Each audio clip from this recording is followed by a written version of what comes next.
Experts call it connectivity for the first and the last mile. It's the distance to and from mass transport facilities like bus stops and train stations in your daily commute.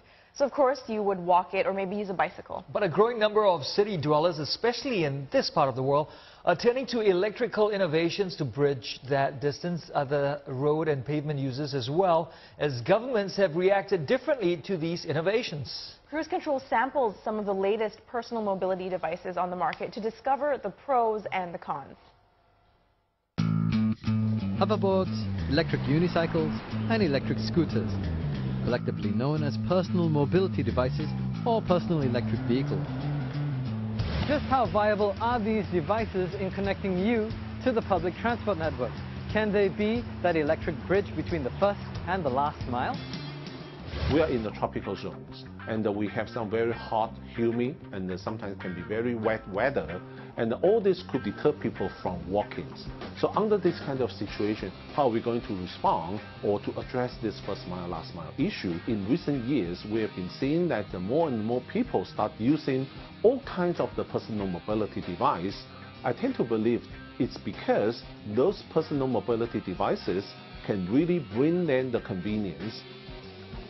Many governments, though, have had mixed reactions to these devices. Territories like Hong Kong, Australia, New Zealand and the United Kingdom have banned them. Other territories like Taiwan, China, South Korea and soon Singapore are allowing them with regulations. It also has something to do with how the city is making use of the land resources. And in Singapore, to a certain extent, our land use pattern is fairly segregated. So then you would need to rely on transportation service for you to fulfill your needs of the commercial activities. So maybe this is also the reason why people in Singapore, they are very eager in assuring themselves they have a personal mobility device or something equivalent. But this Mobot Surf Plus weighs in at a mammoth 18 kilograms. It does fold up though, but can you imagine carrying this up the train? Oh.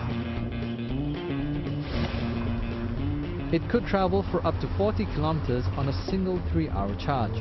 With over 20 brands of scooters on the market, this one is fairly uncommon as it has a fold-up seat.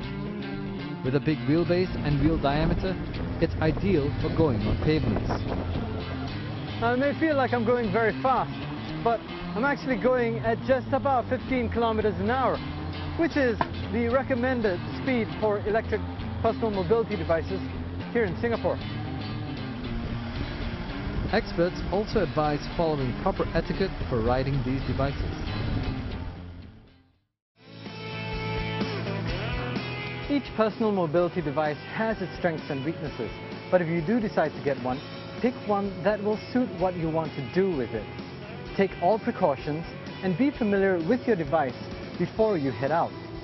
Now remember too that you are a guest on the pedestrian pavement, so be civil, keep your eyes on the pavement and stay safe.